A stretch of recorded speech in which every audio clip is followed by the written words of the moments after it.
किष्किंध्र का राजा बाली अपनी असाधारण शक्ति के लिए तीनों लोकों में मशहूर था। उसे एक दिव्य हार प्राप्त था, जिसके कारण जो भी उससे युद्ध करता, उसकी आधी शक्ति बाली के शरीर में समा जाती थी।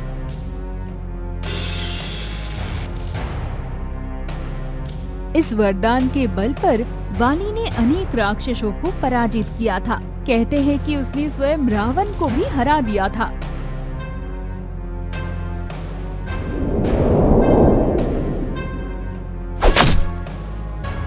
धीरे धीरे बाली का घमंड आसमान छूने लगा। तीनों लोकों में कोई नहीं जो बाली को हरा सके। देवता, दानव और राक्षस सब मेरे सामने तुच्छ हैं, तुच्छ।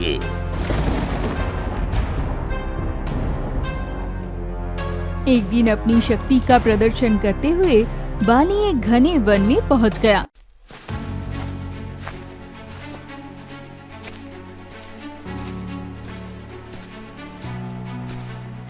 और बड़े बड़े वृक्ष उठाकर फेंकने लगा। उसी वन में हनुमान जी अपने आराध्य श्री राम का ध्यान कर रहे थे। पेड़ों की गिरने की भयानक आवाज और बाली की गर्जन से उनकी तपस्या भंग हो गई। हनुमान जी धीरे धीरे आंखें खोली और बाली की ओर बढ़े। वानर राज बाली, ये वन आपका क्या बिगाड़ रहा है? निर्दोष वृक्षों को क्यों नष्ट कर रहे हैं? मैं बाली हूँ, संसार का सबसे शक्तिशाली योद्धा। मुझे रोकने वाला अभी तक पैदा नहीं हुआ है। शक्ति का उपयोग रक्षा के लिए होता है, विनाश के लिए नहीं। घमंड त्याग दीजिए और प्रभु श्री राम का स्मरण कीजिए।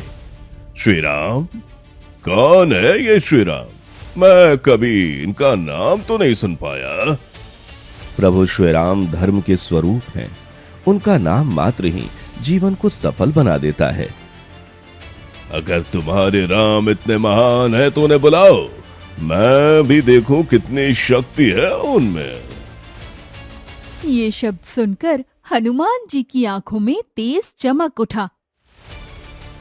प्रभु को चुनौती देने से पहले उनके सेवक का सामना कर लो तो ठीक है। कल सूर्योदय पर युद्ध होगा। जैसी तुम्हारी इच्छा। अगली सुबह हनुमान जी युद्ध के लिए तैयार हो रहे थे कि तभी आकाश में दिव्य प्रकाश फैला। उस प्रकाश के बीच ब्रह्मा जी प्रकट हुए। बाली को एक विशेष वरदान प्राप्त है। जो भी उससे युद्ध करता है, उसकी आधी शक्ति बाली में समा जाती है। पितामह, उसने मेरे प्रभु का अपमान किया है। उसे सबक सिखाना जरूरी है। तो मेरी एक बात मानो, अपनी अधिकतर शक्ति श्री राम के चरणों में समर्पित कर दो और सिर्फ 10वां हिस्सा ही लेकर युद्ध के लिए जाओ। जैसी आपकी आज्ञा।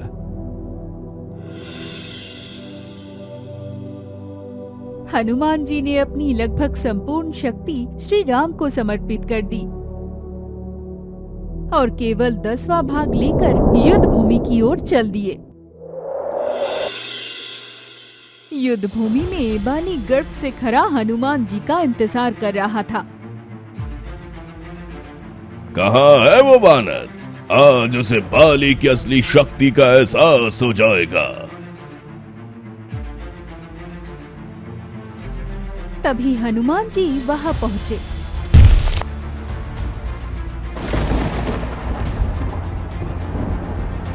जैसे ही बाली का वरदान सक्रिय हुआ, हनुमान जी की आधी शक्ति बाली के शरीर में समाने लगी।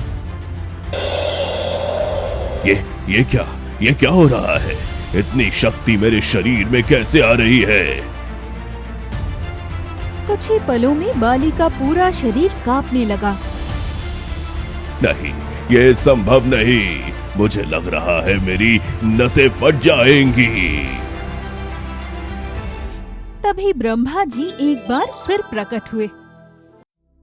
बाली अगर जीवित रहना चाहता है तो तुरंत यहाँ से दूर भाग जा।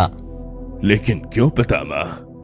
ये हनुमान की शक्ति का केवल एक छोटा सा हिस्सा है। अगर और शक्ति तुम्हारे शरीर में समा गई तो तुम्हारा शरीर फट जाएगा। ये सुनकर बाली के होश उड़ गए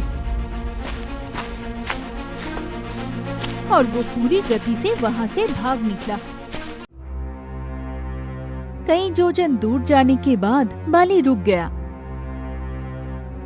कुछ समय बाद ब्रह्मा जी फिर उसके सामने प्रकट हुए।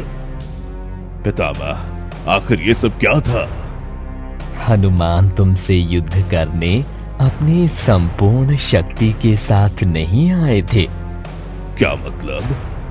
वे अपनी शक्ति का केवल 10वां हिस्सा लेकर आए थे और तुम उसका आधा भाग भी सहन नहीं कर पाए।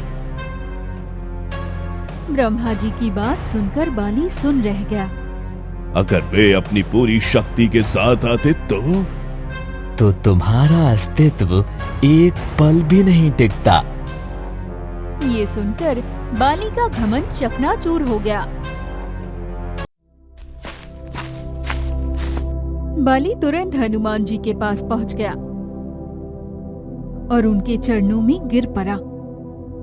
प्रभु, अब मुझे क्षमा कर दीजिए प्रभु, मैं अपने घमंड में अंधा हो गया था। बाली, शक्ति का असली अर्थ विनम्रता में छुपा होता है। आज मुझे समझ आ गया कि सबसे बड़ी शक्ति बल में नहीं, भक्ति में होती है। जो श्री राम का नाम लेता है वही सच्चा विजेता होता है। बाली की आंखों से आंसू बहने लगे।